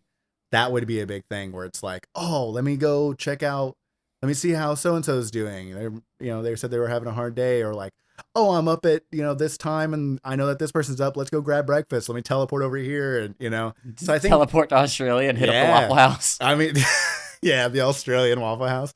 So I think probably the teleportation, primarily because, like, yeah, I have a ton of friends that are international, that I would love to see, but it's like thousands of dollars to go visit Yeah. them, right? To go to like the UK or to go to Australia or New Zealand or wherever I wanted to go. Even around the United States, like I have a ton of friends. So being able to be like, oh, let me pop up and go see TJ or, wherever, like that would be pretty sick. I think I'd probably go teleportation. Okay, well, what are you going for? You see, I'm really torn. And the way that I view this, I put a lot of thought into this. Okay. The way I view this is it's a time versus effort. Okay. Imagine how much time in your life you could save if you never had to actually clean stuff. Okay. I'm talking you eat your dinner, you snap your finger, you put your plate back in the cabinet. Done. You don't have to drive out of your way to get a car wash, you just snap your fingers. Okay. Or I had the thought of if I picked that, I'm just going to become a professional house cleaner. And I'm going to show up and snap my fingers and say, hey, that's going to be 8 hours worth of work right there, boss. Okay. Yeah, that's okay. All right. But with the teleportation, you're saving so much time. You said money, which is a big factor as well, but the time, man. Yeah. I just drove to New Orleans. It took me a little over 8 hours. Mm-hmm. I could have just snapped my fingers and spent 8 extra hours on Bourbon Street. Yeah. I would. Okay, so now I need to pose the question of like, is it only you that gets to teleport, or can you teleport like if people like place their hand on you like instant transmission Ooh. style? Because here's the thing: is that if you need to go to New Orleans, how's your son, how's your wife gonna get there? You know what I mean? I'll see y'all in 8 hours. Ching! Just like pop back into the car. Hey, New Orleans is great. How are y'all How's doing? the drive going? Got a daiquiri in your hand. Like, what's going on, guys? Ooh, that sparked another thought. The legal implications, dude. You just like teleport into the bank vault. Yeah, true. Pop a Or, couple, you know, couple hundreds. We never actually advocate for drinking and driving, but you're driving down the road with your daiquiri in hand and you get pulled over. Oh shit! Snap! I'm back at home. Yeah. I was never driving. And then again, if you could teleport, I don't know why you're driving. Exactly. So. You're just drinking and driving for the fun of it. No, For the fun of it. No, it's not fun to drink and drive. Don't do it. It's not. Bad. It's really not. Oh man. But oh man, there's definitely. I think teleportation definitely wins. So, but okay. The now cleaning thing would be so strong. Let me pose this to you then. What if when you teleport, you can't take anything with you? So anytime you teleport, you end up being just like naked, because like your clothes stay behind, everything stays behind. You can't take anything with you, so you're just teleporting, right? Okay, I'm still gonna make money on it. Yeah, and I'll tell you how. There's strip clubs all over the world, so I just need to teleport into the nearest strip club, shake my ass a little bit, pick up my ones, and then go about my day. Helicopter a bit, and then you're out.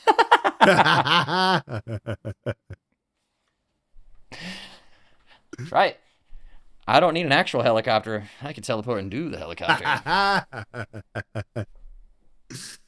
Oh, that's really funny. I think that's very much like a what kind of person are you, right? If you're very like clean, You need things to be clean. I think you're willing to do the time of travel to then just be like, oh, I know this is clean because I just snap my fingers, right? Like there's definitely a convenience factor, but there's also the factor of as somebody who just doesn't like to travel. True. You know, I'm a homebody. I don't want to travel. I'll have a clean house though.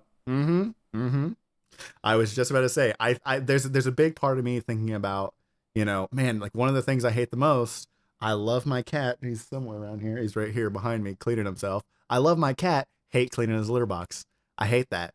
I don't mind. I'll feed him, on time every day. I'll pet him. I'll brush him. I brush him every day. I love him. I pet him. He's a huge fan of being brushed. We got one cat that loves to be brushed and one that will not. Oh, it's so funny. He loves being brushed. And I always get like, not a ton of hair. Like he doesn't shed a bunch, but like I get like a pretty little, like, I'm like, look at, I'm like a little, I could probably, collect this and make a little you after a while. He loves being brushed. But the thing about him is like, man, I don't like pet poop. Like when I've been to apartments and like had to, like hang out with my friends who are like, oh, I gotta take my dog out, and they take the bag and they pick the poop up. I'm like, oh, yucky. I don't like that. Yucky. Same with like, I love my cat, but man, I don't want to clean that fucking box. I will, because I don't want him to not have a place to poop, but I hate it. It's yucky. So if I could just boom, snap, and there it's done, you might be able to sell me. Honestly, sitting here thinking about it, just in the vein of cats, I bet my wife would take that one, because that's always my thing. She wants all these cats. She loves cats, and I'm like, no more. Too much fur, too much bullshit. But I guess if she just walks around snapping and keeps the house clean, I might be okay. Yeah, having more cats, bringing more cats in. I mean, they are kind of cute. But sometimes they cuddle, but then sometimes you leave your glass of water on the table and it goes. Poosh. Yeah. So I'm curious about this. Okay, let me pose another question here for you. When you're snapping, is it every time that you snap and then something is clean, or do you have to direct your focus into what you want clean and then snap, right? Because what if, let me give you an example. My cat is very much like a little dog, right? If he's in kind of the common area and I'm like, hey, let's go into my room, I'll snap and be like, come on. And he knows, hey, it's time to like run towards the room. And he knows like, oh, we're going into my room. Or if I want to pet him, like right now, I can snap. And he's right here. Just saw a little tail on the video. So that's, it's just one of those things that if he knows, like, if I snap, that means, hey, come here, I want to say hi to you, right? Now that I've snapped, he knows, like, okay, well, now you're gonna pet me, right? Like, here's a little tail. It's a little tail on the camera, nice. So it's just one of those things that I always like. If you're snapping, if I snap at him, is like stuff around me just gonna magically be cleaned? And like I'm like, shit, I was like, let's say you're having like your mid-meal and you got something on your plate, and you like snap and like it disappears. You have a clean, empty plate in front of you, like, oh fuck, like. We have to think about the logistics of this. All right? My chicken. My chicken. It's just like clean to bones, right? Like, what the fuck? Clean, just bones on a perfectly clean plate. Exactly. Like, God damn it. So, yeah, think logistically about this sort of stuff. We do have to think logistically about this. I still think even if I show up naked, teleporting's probably the way to go. Yeah, probably. Yeah. I mean, have you ever had to ride on a plane for like multiple hours? This shit sucks. It does suck. I've had to go to, when I worked with the railroad, I had to do a lot of flying, and I got so used to it, man, that it's fine, whatever, I'll make the flights, but oh man, some of those flights. Fun. The worst flight that I ever had was I was sick right before I got on a flight that went from Texas to Denver, and then from Denver to Minnesota, somewhere in Minnesota. I think we went to Billings or something like that. Anyways, and it sucked. Montana. Or no, it was Montana. Now that I think about it. Or no, it wasn't Billings. Maybe it was. Anyways, doesn't matter. But I got on two flights basically. One, the jet was smaller on the second flight, and it sucked. And I was like so sick. And it was cold because it was winter, and I was like, oh God. It made me want to die.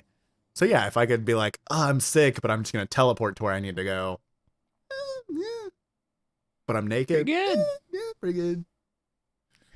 I feel like Ooh, you could. wait, hold on. Wait. If you're showing up somewhere cold, naked though. If it's wintertime, yeah. I feel like you'd have to set up like little like hut or little like checkpoints or something like that where you can teleport to then like, you know. Okay, You could be strategic about it. Like you have little like safe houses. You know, you're basically fast traveling.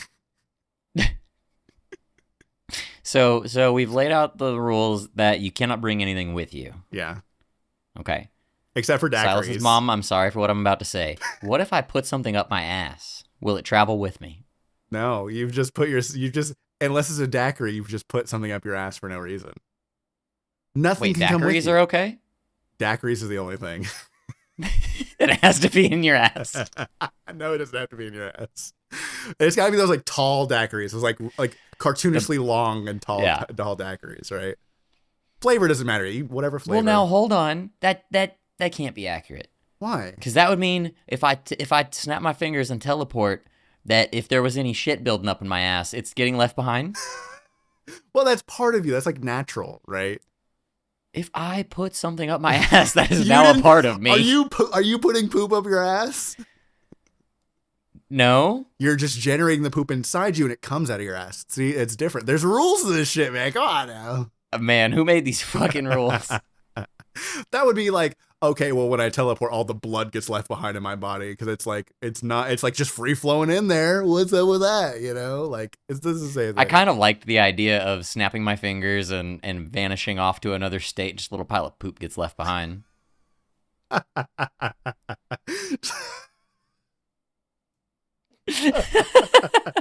think about like you become like a notorious thief and like it's the poop bandit again.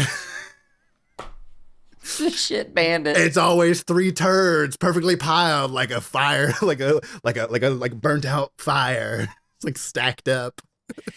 A little like a serial killer, and that's your calling card. Oh God. Holy shit. Check his asshole. Does he have any poop in there? Nothing in here, boss. That's our guy. Oh, look what we have here. Is this a cartoonishly big daiquiri?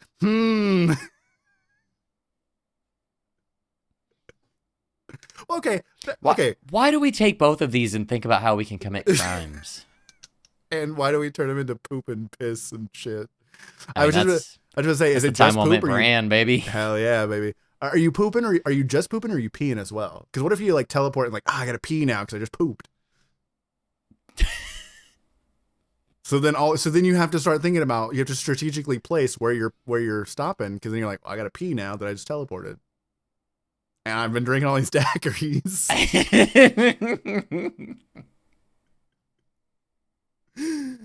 Oh shit.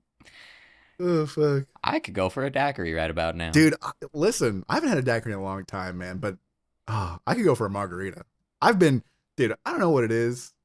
This is gonna be so off topic. I've really discovered, like I think as I've gotten older, I've discovered things that I like more, and margaritas is one of them. You know what I mean? Yeah. I'm a fan of margaritas. Just a straight lime with some salt? Well, so I buy these, there's a company called Cutwater that makes these canned margaritas, and they make a mango margarita that I really, really love. Ooh. So dude, good. I'm a slut for mango. Throw it all over just pop the can open, throw it over ice, boom, there you go. So good, so good. I actually tried this margarita. It was almost like a margarita seltzer. It was like a sparkling margarita, and it was good. I really liked it. It was Cazadores, I think was the brand. Really good. Like honestly, and for the price point, was really, really good. I was very surprised. This was alcoholic? Low in calories too. Delicious. Ooh. Yeah. I think it's like 100 calories per drink or something like that. It was crazy. So solid. I was like, oh man, that's kind of the other thing I like about Cutwater too, is they're a little bit more calorie conscious. Like I like their ginger beer a lot because it's lower in sugar. Oh man, so good though. But love them. You've been watching your calories? No, hell no. But there's certain things where I'm like, I've made certain changes in my life. Like if I have one ginger ale, unless it's the weekend, I will only have one, right? On the weekend, I'm like, I'm gonna have like two, maybe even three if I'm getting crazy, right? But Ooh. I'm having one ginger ale and then I'm having diet ginger ale after that. So, Dude, I've ever since, dude, it's been like 4 months now, kind of on this fitness journey I've been on. And it started with just like, oh, I'll hit the gym a little bit. And then it became like, I'm going to hit the gym more and more. I'm like, oh, well, I mean, my diet's not doing me any favors. I've been watching protein and calories. yeah. Been drinking water like a madman. You got to get on TikTok and you look at all these fucking protein heavy meals and all the good, delicious, like they make some delicious looking food. I'll tell you what. Dude, there's a brand called Quest. Oh yeah, and they make the protein bars. They got these protein chips. Yeah, they were like basically like Flamin' Hot Cheetos, but they're tortilla chips that are like delicious. Yep. But the reason I mention this is I'm in love with the crispy cookies and cream bar. Not cookies and cream. That one sucks. Crispy cookies and cream. I made the mistake once. Interesting. But dude, they are so good. They're like 20 grams of protein. I don't know, 100 or 200 calories, but I'll eat one or two of those a day. They're so fucking good. Hell yeah. Yeah, there's a lot of like, because I think it's funny because like the TikTok algorithm knows that I'm not super into fitness, but I am into fitness food because a lot of it looks really good. Like they have all different like sauce replacements. They have different just like recipes of stuff that you would not normally eat. One of the ones that like some of them are really odd that I really want to try. One of them is a chicken pizza. And by chicken pizza, I mean you replace the dough with chicken.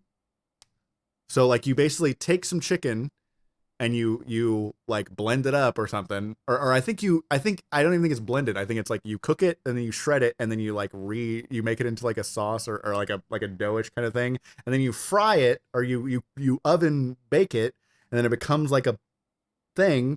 And you put sauce and cheese, like low fat cheese and fucking turkey pepperonis, and boom, you got pepperoni chicken pizza. And apparently it's pretty solid. I've been eating so much grilled chicken. I'd eat it. I'd fuck with it. I mean, I will say, people who want to diet but also still eat good food have become very inventive. It's the same as like how vegan food has kind of evolved and vegetarian foods have evolved. Mm-hmm. Whereas it used to be like, we're going to eat this tofu and whatever. Whereas now it's like, well, now you have all these different things and options. And so it's the same way with dieting. Like if you want to look for alternatives, if you still want to eat chicken fried steak, I'm sure there's an air fried version or a lower calorie version of that. If you still want to have, dip your pizza in ranch, they have, these lower calorie versions of ranch, or they have alternatives that you can try. I've seen, there's a recipe for like a Chick-fil-A sauce that's like lower in calories. It's like like you could do it. And it's like, if you can, it's one of those things where like, there's certain things that you can't replace. Right. But there's some things that you probably could replace pretty easily. And it all depends on if you're willing to try it, I feel like, or if you're willing to really put the effort into it. Cause a lot of it feels like it's a lot of like effort, but then there's like a lot of the meal prep shit looks really easy where it's like, I stick all this stuff in the crock pot for 8 hours and that's it. Now I'm meal prepped. Dude, crock pot is king. Mm-hmm. I love my crock pot. Fucking crock pot and air fryer take you a long way. The saddest day I've had in recent history, it's been a couple years now, but my air fryer dying on me. I'd had that thing for years and it just started shitting the bed and I was like, rip. Yeah, rest in peace, air fryer. I miss you. I need to buy a new one as soon as I get the money to do so. You just haven't had one for years? And it's been like a year and a half, 2 years. How do you survive? I air fried chicken last night for dinner. I don't know. I genuinely, oh my God, don't hit my mouse, sir. I don't know. I genuinely am just like, I figured it out. All right. There was a period we lived in our old house and the microwave was it the oven or the microwave? I don't remember. Either the oven or the microwave went out and it took the landlord like 6 weeks to replace it. Ooh. We were air frying everything. Hell yeah. When I first got my air fryer, it became a staple of all of my meals where like, oh, I need to cook this. Well, I better be able to cook in the motherfucking air fryer. Like, dude, I started buying so much chicken, just so much chicken. Oh my God, I was eating chicken so much. So I was air frying chicken nonstop. I was like, this is the best. And it's all thanks to Bubba Zach. He's the one who got me. It was so funny. So the story, I don't know if I've told you the story of how I got into air fryers, but like I went up there, and this was back when my stomach issues really started kicking off, right? So I couldn't eat anything. I brought my own oatmeal, and I was like, if I just have to eat oatmeal and pho for, those like the only two meals I could eat, and like just chicken, right? I could eat like basically boiled chicken. And that's how I lost so much weight when I initially lost it. But um, the I mean, it was just nonstop. Like that's all I was eating. So when I got up there, he was like, "Oh man, let me air fry you some chicken if you want some chicken."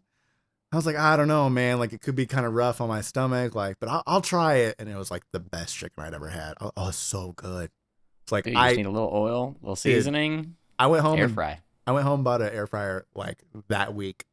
I was so hooked, and I used it until its death. I'll have to start a GoFundMe so you can get a new air fryer. An air fryer GoFundMe. It's not. I mean, it's not something like I've adjusted. It's like it's one of those things where like I don't use the oven very often, but like I cook stuff on the stove or like microwave or whatever I need to do to mostly cook on the stove if I'm gonna cook something. But like it's not a huge deal. Dude, when it's my night to cook in our house, I'm trying to find out how I can either air fry what I want or grill it. There you go. Yeah. Yeah. There you go. I'll do it. I'm mostly cooking for myself, so fair. I got 3 people to cook for. Yeah, so it's including a growing young boy. Yeah. Who some days will eat a chicken strip and be full, and some days needs a whole rotisserie chicken to be full. Damn, interesting. I was gonna say, is your son a picky eater? No, he's pretty much like me. There's just a couple things that we don't like, and he's pretty open to everything else. My wife is the pickier one. I wouldn't describe her as picky because she'll shout at me that she's not picky, but she's a little picky. She doesn't like sauces on anything. She doesn't like condiments. That's picky. You couldn't pay that woman to eat a salad. That's so crazy. Not even like balsamic vinegar, or like no, it's lettuce. She hates lettuce. And I've even told her like iceberg. I understand, but let's get you some good romaine baby. Or like some spinach or nothing. The other day we went to Subway. She got meat and pickles and said, that's it. Wow. And cheese. I will say, I used to have my Whataburger order was, let me get a double cheeseburger, mustard, ketchup, pickles only. That was it for years. I mean, years. That's because I was kind of the same way. We're like, I don't want lettuce on my burger, but I've always loved a good Caesar salad. I've always loved a good house salad, I'll take one of my favorite places to go eat if I'm gonna eat out, Salad and Go. That place slaps. Love that place, dude. I love Salad and Go. Dude, that's the cheapest lunch, man. So good. So it's like $8. You get a fat salad with chicken and an Arnold Palmer. Have you tried the Arnold Palmer? Did you get the mango tea? Yep. Yeah. I've had them all. They all rock. I always get the mango tea. Fucking. Yeah, I was so pissed. They had the caprese salad for a long time, and that was my favorite one that they made, and it was so good. Oh man, I don't know that I've ever had a caprese salad. I usually get the Cobb, or I'll get just a Caesar with chicken, right? Because it's just simple. I mean, I like the barbecue ranch. I like whatever, but man, I say their buffalo chicken kind of sucks. Yeah, it's not. It's really not anything to call home about. Like it's just it's all right. It's but. Man, that fucking caprese salad, so good. The big old like fat balls of mozzarella. Oh my god, so good. I can't really think of a caprese salad without thinking of The Office. There's a scene where do you know anything about The Office? I've seen like clips and shit, but I don't. So there's like the HR guy Toby, who Michael the manager really hates. Okay. And he's determined to get him fired one day, so he puts caprese salad in his desk drawer and then calls the police and says this guy's dealing drugs. And they come and they pull this baggie out with lettuce. Oh fuck, that's good. Good stuff. Office is good. Hell yeah. Man, goddamn. Well, we would listen.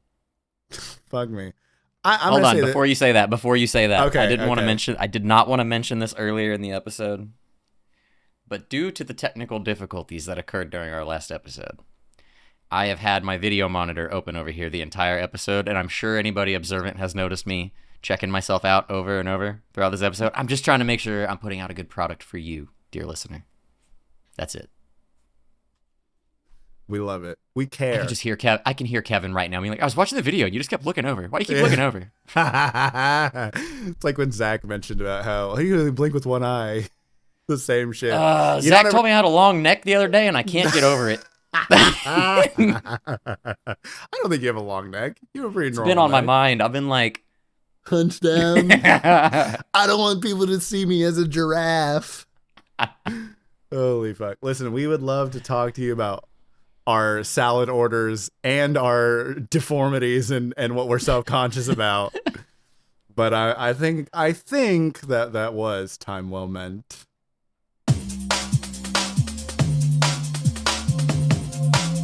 I have been dialed in to this drama. communication is alpha.